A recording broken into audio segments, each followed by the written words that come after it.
Bueno, así andan las cosas. El INE votó en su Consejo General el viernes pasado esta asignación de plurinominales, en el caso de los diputados, los senadores de lista, le dio una sobrerepresentación amplia a la 4T, mayoría calificada en San Lázaro, a 3 senadores de obtenerla en el Senado, y ahora está esta papa caliente en manos del Tribunal Electoral que podría pronunciarse en los próximos días, quizá en las próximas horas. César Chabot, ¿qué tal? ¿Cómo está? Buenas noches, Ricardo. Muy buenas noches, Lourdes Mendoza. ¿Qué tal? ¿Cómo están? Buenas noches. Buenas noches, Ricardo. Rafael, Ricardo, ¿cómo estás? Muy buenas noches. A ver, el tema de la sobrerepresentación, ¿es o no, digamos, consecuente lo que el INE votó el pasado viernes, Ricardo, con respecto a la voluntad de los ciudadanos? Que eso tendría que ser, digamos, en estricto sentido, lo que se reflejara. Nos vamos a volver a agarrar en la composición del Congreso, Cámara de Diputados y Senado.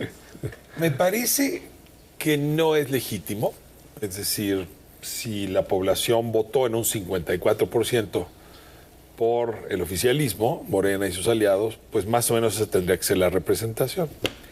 Sin embargo, es legal, porque en efecto, pues la Constitución establece los parámetros para la repartición y la parte de ambigüedad que puede dejar la Constitución, porque en efecto son 2 párrafos distintos que meten en contradicción, se corrige por el acuerdo que sacó el INE en diciembre, que es el que establece cómo viene este reparto. En otras palabras, antes de que arrancara la contienda de diputados y de senadores, pues las reglas estaban claras por la Constitución, las normas electorales y el acuerdo. Entonces, en ese sentido, me parece que el INE, pues realmente lo que hizo fue apegarse a lo que la norma dice.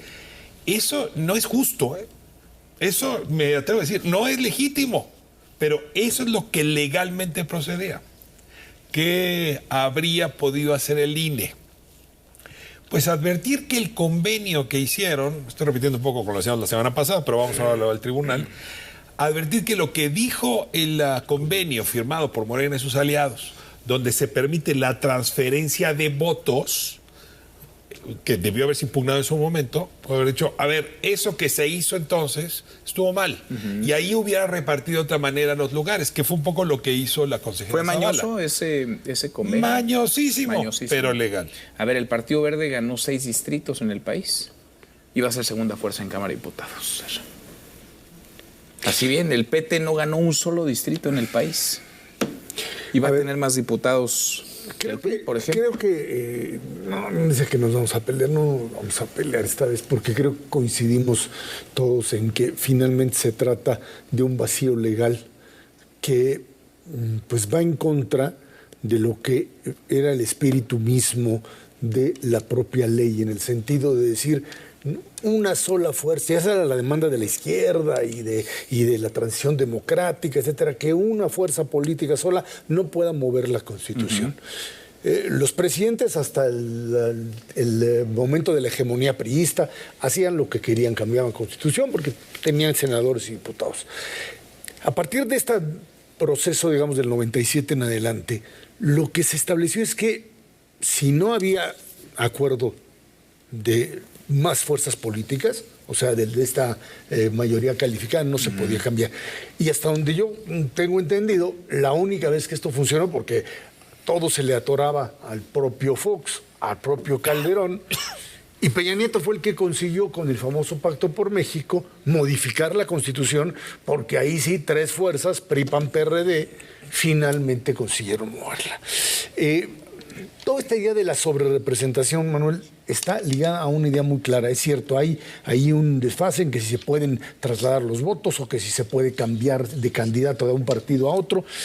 Lo hicieron como trampa anteriormente, sí, nada más que el resultado final no tenía las consecuencias que tiene porque en ninguno de los otros casos que se dio, esto implicaba una mayoría calificada. Y creo que finalmente esto es porque si se hubieran quedado, le hubieran dado 5% más a Morena, 8, o sea, 5 más 8, 13, o un poquito más, pero no llega a la calificada. Aquí es muy holgada la mayoría calificada. No, además ¿Tú crees que el tribunal puede Y es lo que decía Lourdes revertirla? y decía Ricardo la semana pasada, en el sentido de que la bronca es que a los otros los cierran, o sea, deja que le dan el 40 y tantos % o el 50 y tantos %, le estás dando 25%, estás desapareciendo a la oposición y desapareciendo el modelo democrático. Lourdes. Me aventé toda la sesión del viernes y no coincido con mis compañeros en el tema del artículo 54, porque claramente también Acosta Naranjo lo dijo. Me estás, por un lado, viendo o argumentando el párrafo 1 y el quinto y el sexto me lo estás viendo de diferente manera. Y dijo claramente también, cuando nosotros los ciudadanos salimos a defender el INE y usamos el roce institucional, vaya regañada que nos puso Guadalupe Tadei, pero haciendo una usurpación de funciones, tanto el presidente como la secretaria de Gobernación, no les dice nada el INE, entonces tienes claramente una doble vara. Increíble la postura de los verdes. Arturo Escobar dice, hay que ser magnánimos en el triunfo, y nosotros estamos siendo. Y tú le dices, oye, tú con lo que dijiste ahorita, tú no eres la segunda fuerza, te la están regalando. La segunda fuerza fue el PAN. Y entonces dice, ay, ¿por qué no rememoramos la audiencia o la asamblea del 2006? Y entonces le dice a Acosta Naranjo, oye, perdóname, yo nunca he cambiado de postura. Los que cambiaron fueron Pablo Gómez, Horacio Duarte, el PT, Morena, porque ellos sí todavía en el 2018 salieron a quejarse de la sobrerepresentación ilegal. Y yo sigo en el mismo lugar, pero también le dices en ese momento, Arturo Escobar, si hay que recordarnos, pues a ti el presidente y todos tus hoy socios decían que eras un delincuente porque te agarraron con maletas de dinero en efectivo en Tuxtla, ¿te acuerdas? Y luego dice Fernández Noroña, también muy digno, y empieza a hablar por Morena, y entonces le dicen los panistas, oye, espérate, tú eres del PT, tú no eres de Morena. Punto 1. Y dinos tú solito cuántos distritos ganaste. Ninguno. ¿Cuántos pluris te hubieran tocado? Ninguno. Entonces yo sí creo que es gravísimo lo que nos está pasando, y lo que dijiste del TRIFE el TRIFE estamos 3-2, 4-1. Ahora déjeme regresar al argumento del TRIFE, del Tribunal Electoral. Es decir, la pregunta de fondo era si las consejerías del INE tenían facultades para distribuir de una manera distinta a cómo la Constitución interpretada por el Acuerdo de Diciembre les indicaba. Y aquí es donde se construyó la mayoría de consejerías a favor de lo que se votó el viernes. Pero cuidado, porque dentro de esas consejerías hay opiniones distintas. La mayoría lo que decía es, esto excede nuestras facultades, deberíamos ponerle la pelota al tribunal. Ahora, uno podría decir, se están lavando las manos. Otros podrían decir, no, es que las facultades administrativas llegan hasta cierto nivel y las jurisdiccionales empiezan en otro asunto. La pregunta es si el tribunal... O sea, al INE no le toca interpretar, le toca aplicar. La mayoría de las consejerías sí dice, yo tengo un margen limitado de interpretación. Sí, tiene que interpretar, pero interpreta en sus acuerdos. Sí, al tribunal sí. O sea, el INE ya interpretó, y fue en agosto. Sí. Y no se impugnó el convenio de Morena y sus aliados. En lo que el INE metió un candado muy inteligente, que fue, no puedes transferir candidaturas. O sea, si una gente está afiliada al PT, no puedes presentarla como si fuera Morena, o si es de Morena, no puedes presentarla como si fuera el Verde. Con eso creyeron que habían cerrado la laguna, pero muy listos, y de luego yo creo que ahí Pablo Gómez y los expertos electorales, el presidente su respecto electoral, hacen una transferencia de votos y candidaturas.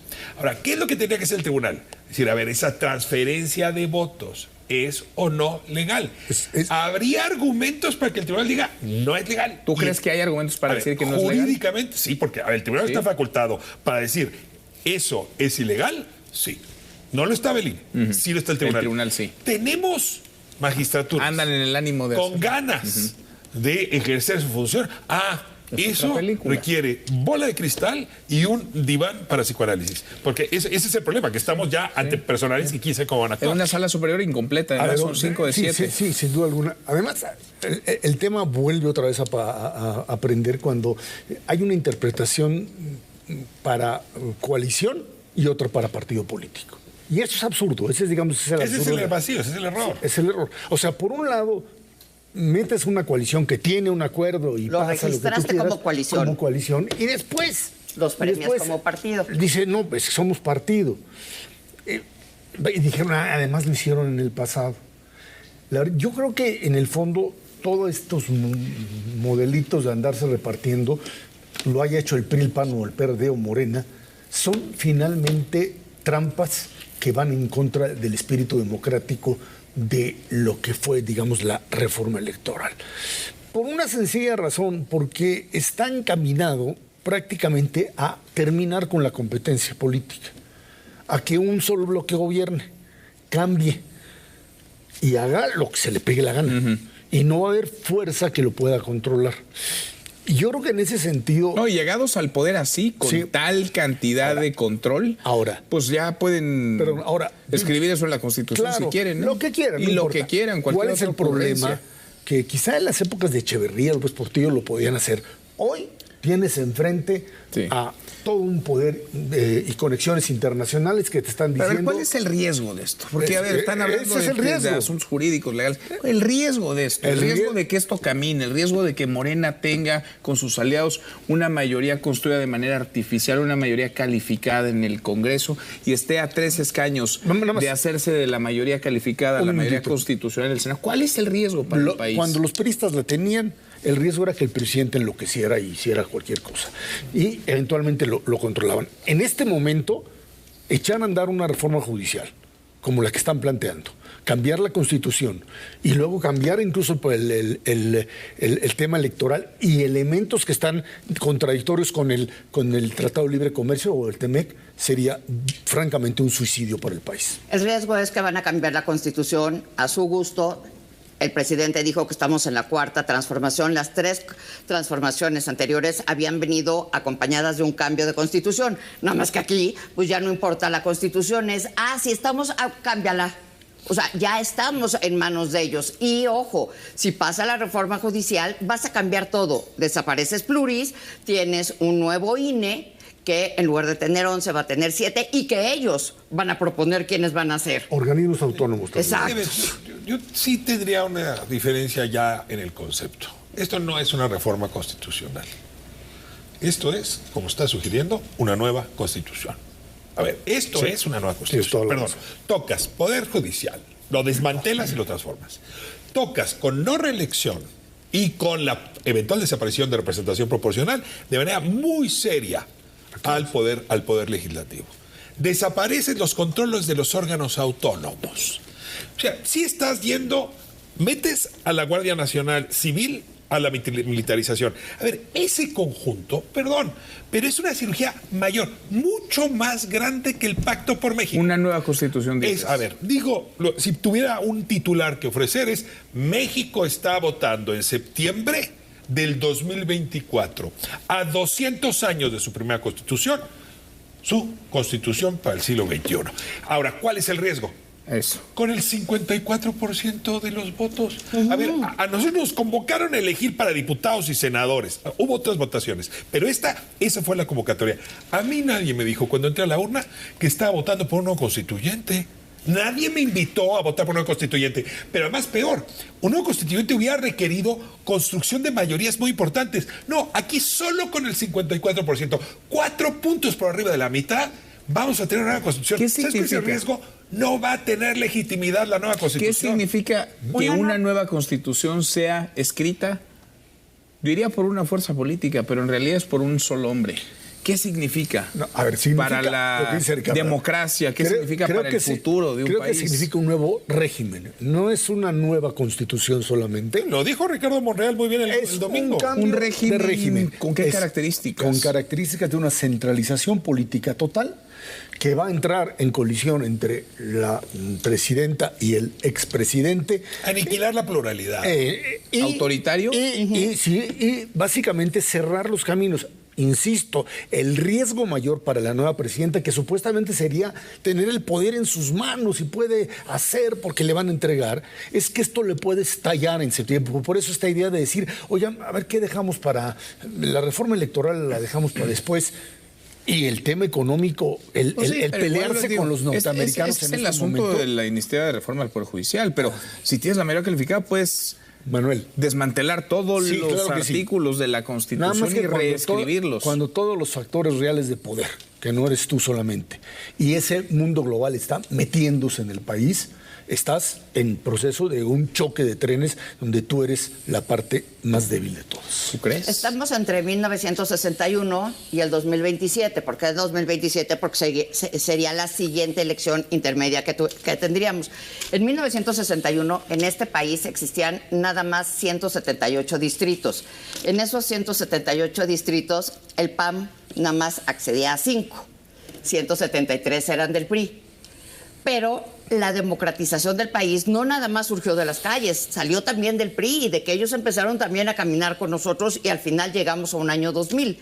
Estos no están queriendo dialogar con la oposición, estos les dicen a la oposición y a las minorías, tú no me interesas, tú no tienes votos, tú te callas. Y entonces vamos a la desaparición de los tres poderes. Ahora, ese es un escenario. Es que la tentación a recurrir a ejemplos históricos es inevitable.